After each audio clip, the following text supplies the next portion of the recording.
എന്റെ കലിപ്പൻ. രചന ഫർസാന ഫർസു. അവതരണം ഷാഹുൽ മലയിൽ. എഡിറ്റിംഗ് ഷിരീജ് പൂനൂർ. നീ ഉണ്ട് തറവാട്ടിലേക്ക്? പിന്നെ ഞാനുണ്ട്. ഞാനില്ലാത്ത കച്ചവടം ഉണ്ടാവുമോ? നീ വരണ്ട, ഞാൻ വരും. അവളെയും കൂടി താഴോട്ട്. എല്ലാവരും ഹാളിൽ തന്നെയുണ്ട്. അനു, ചായ കുടിക്കാൻ വാ.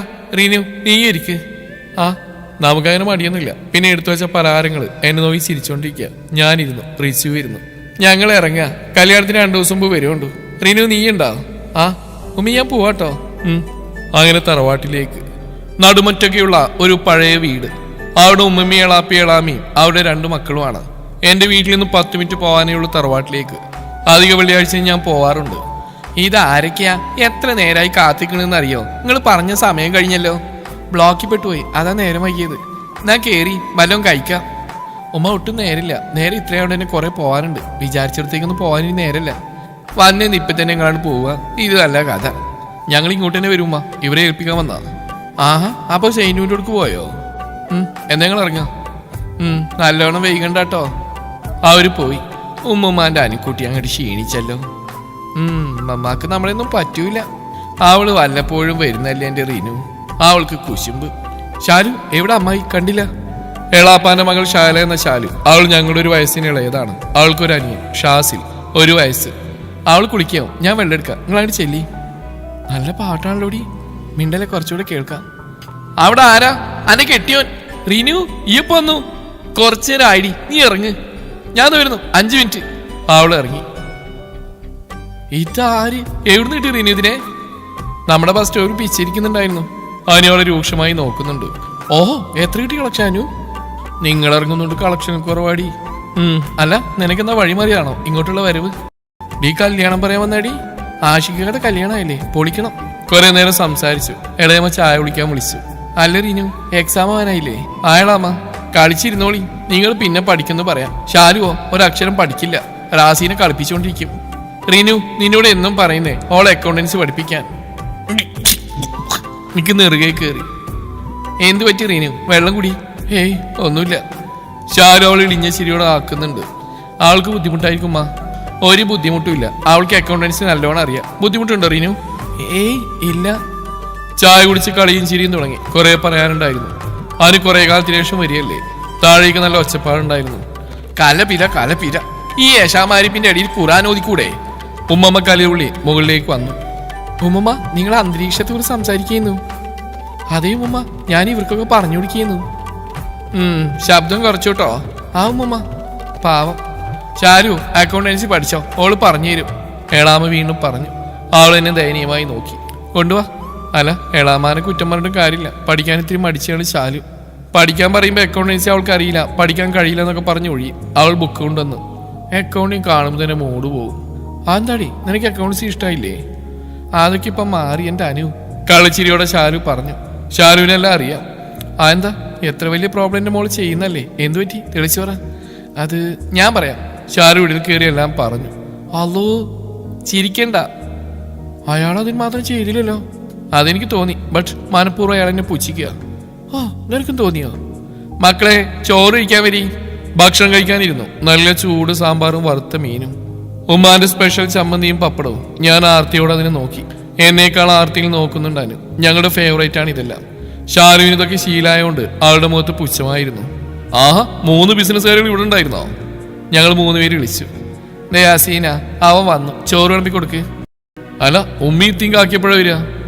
അവര് കുറച്ച് നേരം വൈകുന്നു പറഞ്ഞിനു. നിന്നെ വിളിച്ചില്ലേ? ആഷിക്ക് വിളിച്ചിനു. പിന്നെ സൈലന്റായി എല്ലാവരും ഭക്ഷണം കഴിച്ചു. അലറിനു, എന്റെ ക്ലാസ് ഇടാനായോ? ഇല്ലല്ലോ എളാപ്പ. എന്തി? അല്ല, ഞാൻ കാക്കാനോടെ ഇപ്പോഴേ ജോബ് പറഞ്ഞു വെച്ചിട്ടുണ്ട്. കളിയായിക്കൊണ്ടാവും പറഞ്ഞു. ഉപ്പ എനിക്കും. ഷാലുവിന് കളിയാക്കാതെ മനസ്സിലായില്ല. അതിനെന്താ, ഉപ്പാന്റെ മോളിൽ CEO പോസ്റ്റ് മതിയോ അതോ MD ആവണോ? ഇങ്ങനെ പോവുകയാണെങ്കിൽ അവൾക്ക് സെക്യൂരിറ്റി പണിയൊന്നും കിട്ടില്ല, എളാമ്മ പറഞ്ഞു. ഉമ്മിപ്പോ മിണ്ടില്ല. എളാപ്പ ഞങ്ങളെ കളിയാക്കിയത് വേറൊന്നും കൊണ്ടല്ല. 10ൽ ഫുൾ A+ വാങ്ങിയതാണ് ഞാനും അനു. അതുകൊണ്ട് തന്നെ കുറച്ച് പ്രതീക്ഷ ഞങ്ങളുണ്ടായിരുന്നു. എളാപ്പി ഉപ്പി ഞങ്ങൾ ഡോക്ടറാവാൻ ആഗ്രഹിച്ചു. അതുകൊണ്ട് തന്നെ അവർ സയൻസ് എടുക്കാൻ നിർബന്ധിച്ചു. പക്ഷെ എനിക്ക് ഒട്ടും താല്പര്യമില്ലായിരുന്നു സയൻസ്. ഞാൻ കൊമേഴ്സിൽ വാശി പിടിച്ചു. അനു, ഞങ്ങൾ പറഞ്ഞു, ഇവിടെ മുഴുവൻ ബിസിനസ്സുകാരല്ലേ, നമ്മുടെ കമ്പനിയിൽ വർക്ക് ചെയ്തൂടെ? പിന്നെ ഞങ്ങൾക്ക് ബിസിനസ്സാ താല്പര്യം. ഓരോരോ മുടക്ക് ന്യായം പറഞ്ഞ് കൊമേഴ്സ് എടുത്തു. പിന്നെ ഷാരു ഇതേ പറഞ്ഞ് കൊമേഴ്സ് എടുത്തു. അന്ന് മുതൽ എളാപ്പ കളിയാക്കാൻ തുടങ്ങിയതാ. പിന്നെ ഉപ്പിയുടെ കാക്കാറുണ്ട്. ഞങ്ങളുടെ കമ്പനി എന്ന് മൂത്താപ്പാന്റെ കമ്പനിയാണ് ഉദ്ദേശിച്ചത്. മൂത്താപ്പ സുബൈർ മൂത്താപ്പാക്ക് 3 ആൺമക്കളാണ്. വലിയ മകൻ ഷിഹാബ് 30 വയസ്സായിട്ടുണ്ടാവും. കല്യാണം കഴിഞ്ഞിട്ടില്ല. പിന്നെ ഷിബിലി, അവൻ എഞ്ചിനീയറാണ്. കല്യാണപ്രായമായി. ഇക്കാന്റെ മാരേജ് കഴിഞ്ഞിട്ടെന്ന് വാശി പിടിക്കുന്നു. ഷാൻ ബികോം 31 വയസ്സ്. എന്റെ എളാപ്പ മൂത്താപ്പാന്റെ കമ്പനിയിലാണ് വർക്ക് ചെയ്യുന്നത്. ഉപ്പി അവിടെ തന്നെയായിരുന്നു ജോലി ചെയ്തിരുന്നത്. പിന്നെ ഉപ്പിയും ഫ്രണ്ടും ഗൾഫിൽ ബിസിനസ് തുടങ്ങി. ഞങ്ങൾ സംസാരിച്ച് കിടക്കാൻ ഇത്തിരി വൈകി. സുബഹി ബാങ്ക് മുഴങ്ങി. ഷാലു എണീറ്റു. മക്കളെ എണീക്ക്, സുബിയായി. പോടി. ഞാൻ വീണ്ടും മൂടി പോച്ച് ഉറങ്ങി. അനു ഡി. ഷാലു വാതിൽ തുറന്നു. സുബി വാങ്ങി കേട്ടിടി പോത്തെ. ഇവറ്റകൾ എണീക്കുന്നില്ല ഉമ്മ. റിനു എണീക്ക്. എന്താ സീന? ഷാലു എണീറ്റില്ലേ? ഞാൻ എണീറ്റുപ്പാ. റിനു അനു എണീറ്റില്ല. നീ ആ വെള്ളം എടുക്ക്. ആൾ കള്ളച്ചിരിയോടെ എടുത്തു. എന്നിട്ട് ഞങ്ങളുടെ മുഖത്തേക്ക് ഒഴിച്ചു. ഞാനൊരു ഞെട്ടിയുണർന്നു. കൈകെട്ടി ഗൗരവത്തോടെ നിൽക്കുന്ന എളാപ്പാനെ നോക്കി വിളിച്ചു. എളാപ്പ എപ്പോ വന്നു? ഞാൻ വന്നിട്ട് 10 വർഷമായി. ബാങ്ക് കിട്ടില്ല റിനു? ഇല്ല. നാ കൊടുത്ത് നിസ്കരിക്കാൻ നോക്ക്. അല്ലെ 3 താഴേക്ക് വാ, അവിടെ നിസ്കരിക്കാം. ഇതാണ് തറവാടിൽ വരാൻ ദേഷ്യം. എളാപ്പത്തിരി സ്ട്രിക്റ്റ് ആയതുകൊണ്ട്. അതുകൊണ്ട് എന്റെ ഉറക്കം നടക്കൂല. പിന്നെ വീട്ടിൽ ഉപ്പുണ്ടെങ്കിലും ഇതേ അവസ്ഥയാണ്. ഫ്രഷായി നിസ്കാരം കഴിഞ്ഞ് പുറത്തേക്ക് നോക്കി. മുറ്റം മഞ്ഞുകൊണ്ട് മൂടിക്കിടക്കുന്നു. സൂര്യനെ ഉദിക്കാൻ മഞ്ഞ് സമ്മതിക്കുന്നില്ല. എന്നാലും സൂര്യന്റെ ഇളം പ്രകാശം മുറ്റമാകെ പരക്കുന്നുണ്ട്. തണുത്ത ഇളം കാറ്റ് എന്നെ പൊതിഞ്ഞു. റിനു എന്താണ് അന്ന് വിട്ട് നോക്കിക്കുന്നത്? ഒന്നുമില്ല ആശിക്കുക. നിങ്ങളെപ്പോ വന്നു? ഇന്നലെ ഒരു 11 ആയപ്പോ. കല്യാണം പറിച്ചിട്ട് കഴിഞ്ഞോ? എവിടെ, ഇനിയുണ്ട്. അടുക്കളയിൽ പോയി ചൂട് കട്ടൻ ചായ കുടിച്ചു. തണുപ്പത്ത് അതൊരു 1.5 ഫീലാ. ചാരു നീ പോയി മുറ്റടിക്ക്. ആൾ പുറത്തേക്ക് പോയി. അനു നീയും സഹായിക്ക്. അവർ രണ്ടുപേരും പോയി. പിന്നെ ഞാൻ തൊള്ളയും പൊളിച്ച് നിന്നിട്ട് കാര്യമില്ലല്ലോ. ഞാനും അങ്ങോട്ട് ചെന്നു. ഇവിടെ മുറ്റം കുറേയുണ്ട്. എന്റെ വീടിന്റെ മുറ്റത്തേക്കാൾ 2 ഇരട്ടിയുണ്ട്. അവരവിടെ എന്ത് ചെയ്യണമെന്ന് അറിയാതെ നിൽക്കുകയാണ്. ഞാൻ ചെന്ന് മുറ്റം 3 ഭാഗമാക്കി. 3 പേര് അടിച്ചു വരാൻ തുടങ്ങി. അത് കഴിഞ്ഞു. അപ്പോഴേക്കും ബ്രേക്ക്ഫാസ്റ്റ് റെഡിയായി. ഞങ്ങൾ കഴിച്ചു. അമ്മായിക്കാക്കും പോയി. ആഷിക്ക വേറെ വഴിക്കും പോയി. റാസി എണീറ്റു. പിന്നെ അവനെ നോക്കാനുള്ള ചുമതല വന്നു. അവന്റെ കളിയും ചിരിയും കണ്ടിരുന്നു. അവൻ നടക്കാൻ നോക്കും, പിന്നെയും വീഴും, പിന്നെയും എണീക്കും. അത് തന്നെ തുടർന്നു. പിന്നെ ശാലു അകന്നൊടുക്കാൻ പോയി. ഞങ്ങളും കൂടെ പോയി സഹായിച്ചു. പിന്നെ കുളത്തിലേക്ക്. തറവാടിന്റെ അടുത്താണ് കുളം. അവിടെ തൊട്ട് കളിയും നീന്തൽ മത്സരമൊക്കെയായി. കുളി കഴിഞ്ഞ് ഊണ് കഴിഞ്ഞ് ഞാനും അനുവും കിടന്നു. നല്ല ക്ഷീണം ഉണ്ടായിരുന്നു. ഉറങ്ങല്ലേ, നമുക്ക് ജാതിക്കത്തോടത്തേക്ക് പോവാ. നീ പോയെ, കുറച്ച് കഴിഞ്ഞ് പോവാ. ഉറക്കം വരുന്നു. ഞങ്ങൾ ഉറങ്ങി. 3 മണിക്ക് എണീറ്റ്. പിന്നെ ശാലു പറഞ്ഞ് ജാതിക്കാത്തോട്ടത്തിലേക്ക് പോയി. ജാതിക്ക ഓരോന്നും. പിന്നെ അത് നന്നായി കഴുകി നുറുക്കിയിട്ട് അതിലേക്ക് മുളക് പൊടി ഉപ്പും മിക്സ് ചെയ്ത് തിന്നാൻ തുടങ്ങി. അരേ വാ, എന്താ രസം.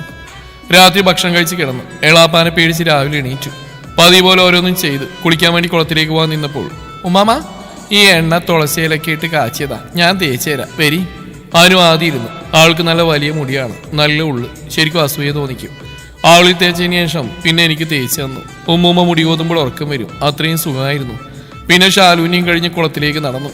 റിനു നീ എപ്പോഴാണ് പോകുന്നേ? ഞാനിന്ന് വൈകുന്നേരം. നാളെ പോവാടി. ഞാൻ നാളെ പോകുന്നേ.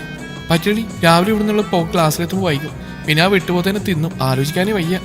നല്ല കുട്ടി അല്ലടി, ഒരു ദിവസം അല്ലേ? പ്ലീസ് മോള് പ്ലീസ്, നാളെ നേരത്തെ പോവിടുന്ന്. നോക്കട്ടെ, പോവരുതടി പ്ലീസ്. രാവിലെ ഒരുങ്ങി ആയപ്പോഴേക്ക് 7:20 പിന്നെ ഒരൊറ്റ ഓട്ടമായത് വീട്ടിലേക്ക്. ഉമ്മാനോടൊന്നും പറയാൻ നിന്നില്ല. റൂമിൽ പോയി. അയൺ ചെയ്തിട്ടില്ല. 8ന്റെ പണി. സാധാരണയായി രാത്രിയാണ് അയൺ ചെയ്യാറ്. അയൺ ചെയ്ത് യൂണിഫോം ഇട്ട് പിന്നെ ഓടി. പടച്ചോനെ, ബസ് പോയി. എനിക്ക് വയ്യ എൻ്റെ റബ്ബേ. വീട്ടിലേക്ക് തന്നെ പോയാലോ? ഉമ്മി ആട്ടും ഇങ്ങോട്ട് തന്നെ. എന്തേലും ആവട്ടെ, പോവാം. അടുത്ത ബസ്സിൽ കയറി. പണ്ടാരം ഓർത്തനുണ്ട്. ഇയാൾക്ക് 3 ദിവസം ലീവ് എടുത്താ. May I come in sir? നീ ഇത് സ്ഥിരാക്കി അറിയാ? എന്തായാലും കയറുവാ. ഇയാൾക്ക് ഇതെന്ത് പറ്റി? നന്നായോ? ഏയ് അതിന് വഴിയില്ലല്ലോ. ഡോ കയറുന്നില്ലേ? ആ ഞാൻ കയറിയിരുന്നു. അങ്ങനെ ലാസ്റ്റ് ബസ് വന്നു. ഇനി ഹോസ്റ്റലിലേക്ക് പോവാം. എന്നെ നോക്കി വിളിച്ചുകൊണ്ട് അയാൾ പറഞ്ഞു. ഇയാൾ ഒരിക്കലും നന്നാവില്ല, ദരിദ്രവാസി. എന്താ അറിയാ പിറുവിറുക്കുന്നേ? ഒന്നുമില്ല. അവൾമാരോടൊന്നും പറഞ്ഞിട്ട് കാര്യമില്ല, ഒക്കെ അയാളുടെ ആൾക്കാരാ. ഈ സൈക്കോ വീണ്ടും തുടങ്ങിയോ? സുബി മെല്ലെ പറഞ്ഞു. ഞാൻ സുബിയെ അന്തം വിട്ട് നോക്കി. അവൾ ചെറുതായി ചിരിച്ചു. 2 പേരോട് ക്വസ്റ്റ്യൻ ചോദിച്ച അയാൾ ഞങ്ങളുടെ ബെഞ്ച് ലക്ഷ്യമിട്ടു. അല്ലെങ്കിലും അയാളുടെ ലക്ഷ്യം ഞാനാണല്ലോ. അയാളിങ്ങ് വരട്ടെ. റിയ ചോദിക്കട്ടെ? അതിനെന്താ, ചോദിച്ചോളൂ. പിന്നെ ക്വസ്റ്റ്യന്റെ ചറവറയായിരുന്നു. ബട്ട് ഞാനാരാ മോള്? എല്ലാത്തിനും ഉത്തരം പറഞ്ഞില്ലേ? അയാളൊന്ന് ചമ്മിയോ? അയാളെ വിചാരം എനിക്കൊന്നും അറിയില്ലെന്നാ. പിന്നീട് സുബിനോട് ചോദിച്ചു. അവളോടൊരു ക്വസ്റ്റ്യൻ മാത്രമേ ചോദിച്ചുള്ളൂ. എല്ലാവരോടും അങ്ങനെയാണ്. അയാൾക്ക് എന്താ എന്നോട് ഇത്ര ദേഷ്യം? അയാൾക്ക് ദേഷ്യം ഉണ്ടായി എനിക്കെന്താ? ഉച്ചക്കാലം ചുട്ടിൽ നിന്ന് കത്തിയടിക്കായിരുന്നു. തറവാടിൽ പോയ വിശേഷം ഒത്തിരി പറയാനുണ്ടായിരുന്നല്ലോ. നീ സാറേ, പ്രോബ്ലംസ് പറയണ്ടല്ലോ, അതൊക്കെ എപ്പോഴും തീർക്കും. അയാൾക്ക് ഇത് എന്തിന്റെ കേടാ? ശരിയാ, ഇയാൾ അല്ലെങ്കിൽ ഹോംവർക്ക് വരുന്നുണ്ട്. അതിൻ്റെ ഇടയിൽ കൂടി ഇതും. നീ ഇതും ഒഴിഞ്ഞു. ഇതിന് നല്ല ചാക്കോ സാറായിരുന്നു. അയാളെ കൊണ്ട് ശല്യമൊന്നും ഇല്ലായിരുന്നു. ഇവർക്ക് ഇത് എന്ത് പറ്റി? എന്തൊക്കെയാ ഇവർ പറയുന്നത്? മനസ്സിലാവാതെ ഞാൻ അവരെ നോക്കി നിന്നു. സാറെ കുറിച്ചുള്ള കുറ്റായതുകൊണ്ട് കേട്ടിരിക്കാൻ നല്ല രസമായിരുന്നു. അല്ല മക്കൾസേ, നിങ്ങൾ ആരെക്കുറിച്ച് ഈ പറയുന്നത്? അഫ്സലിനെ അല്ലേ? മൂന്നും മൂളി. അല്ല എന്തു പറ്റി? മൂന്നിന് വലിയ ചക്കരയല്ലോ, ഇപ്പൊ ഇതാ കുറ്റം പറയുന്നു. നീ വാട്സാപ്പ് നോക്കിയില്ലേ? ഇല്ലല്ലോ, ഞാൻ തറവാട്ടിലായിരുന്നോ? വാട്സാപ്പിലൊരു ഗ്രൂപ്പ് ഉണ്ടാക്കി ഒഫീഷ്യലായിട്ട്, അയാൾ തന്നെ ഉണ്ടാക്കിയതാ. പിന്നെ ആനന്ദും അഡ്മിനാണ്. അതിന്റെ ഫുൾ അസൈൻമെന്റ് വർക്ക് കാര്യം മാത്രമേ അതിന് ഷെയർ ചെയ്യൂ. Only study. ഓ, നമ്മളെ നന്നാക്കാൻ നോക്കുക. ഇന്നലെ കുറച്ച് പ്രോബ്ലം ഇട്ടിട്ടുണ്ട്, അത് വെള്ളിയാഴ്ച ചെയ്യണം. നീ കണ്ടിട്ടുണ്ടാവുന്ന കരുതി, അതാ പറയാതിരുന്നത്. ഓ, അപ്പൊ അങ്ങനെയൊക്കെ നടന്നോ? അപ്പൊ വാട്സാപ്പ് ഇല്ലല്ലോ. നീ വരുന്നതിന് മുമ്പ് അയാൾ ഈ കാര്യം പറഞ്ഞിരുന്നു. വാട്സാപ്പില്ലാത്തവർക്ക് സാറിൻ്റെ അടുത്ത് പോയി പ്രോബ്ലം ഷീറ്റ് വാങ്ങാൻ പറഞ്ഞു. ഇയാളെ കൊണ്ട് തോറ്റരു. കുട്ടികളെല്ലാവരും ഓടുന്ന ഞങ്ങളുടെ ശ്രദ്ധയിൽപ്പെട്ടു. ഇവരെന്താ ഓടുന്നേ? നമുക്ക് പോയി നോക്കാം. ഫാരിസേ, എന്താടാ അവിടെ? സാറിന്റെ മാസ് ഷോ. ഏത് സാറിന്റെ? അപ്പോഴേക്ക് അവൻ പോയിരുന്നു. ഞങ്ങൾ അങ്ങോട്ട് ചെന്നു. അവിടെ ഒരു വലിയ കൂട്ടം തന്നെയുണ്ട്. അഫ്സൽ സാറ് ജൂനിയേഴ്സ് ചെക്കനെ ചെവിക്ക് പിടിച്ചിരിക്കുന്നു. അവന് നല്ല അടിയും കിട്ടിയിരുന്നു. ഇനി മേലെ നീ ഫോണോട് വാ, അയാൾ അലറിക്കൊണ്ട് പറഞ്ഞു. അവിടെ നിൽക്കുന്ന പിള്ളേരെ അലർച്ചയിൽ വിറക്കുന്നുണ്ട്. അയാളുടെ മുഖം ചുവന്ന് തുടിച്ചിരുന്നു. പിന്നെ പ്രിൻസിപ്പൾ വന്നു. അവന്റെ പാരന്റ്സിനെ കൊണ്ടുവരാൻ പറഞ്ഞു. ആ കൂട്ടം പിരിച്ചുവിട്ടു. എന്തൊരു കരിപ്പാണ്ടി സാറിന്, ഞാനിങ്ങനെ കണ്ടിട്ടില്ല. സാറ് ദേഷ്യത്തിൽ തുള്ളാൻ മാത്രമേ എന്താ ഉണ്ടായത്? ഫോൺ കൊണ്ടുവരാൻ പാടില്ല, ശരിയാണ്. പക്ഷെ അതിനത്ര ആൾക്കാരും വിളിച്ച് അവനെ അടിക്കാൻ പാടില്ലായിരുന്നു.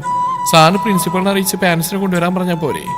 അയാളെ ഷോ അല്ലാന്ത് കുറെ പെൺപിള്ളേര് വായി നോക്കാനുണ്ടല്ലോ. ഞാൻ ദേഷ്യത്തിൽ പറഞ്ഞ ക്ലാസ്സിലേക്ക് നടന്നു. എന്നാലും ജൂനിയേഴ്സിന്റെ ഒരു ധൈര്യം. നമ്മളൊന്നും പെൺകുട്ടികളെ നോക്കൽ പോലും ഇല്ല. മിക്കവാറും അവന് TC കൊടുക്കും. ഇങ്ങനെയുള്ളവർക്ക് അതാ നല്ലത്. അരുണും ജെയ്സണും എന്തൊക്കെയോ പറയുന്നുണ്ട്. അരുണെ, നിങ്ങളെന്താ പറയുന്നത്? അവിടെ നടന്ന സംഭവത്തെ കുറിച്ച് അല്ലാന്ത്? മൊബൈൽ കൊണ്ടുവന്നതിനല്ലേ ജൂനിയേഴ്സിനെ തല്ലിയത്? അയ്യോ, അതൊന്നുമല്ല. മൊബൈൽ കൊണ്ടുവന്നാൽ ഇത്രയ്ക്ക് പ്രശ്നം ഉണ്ടാവും.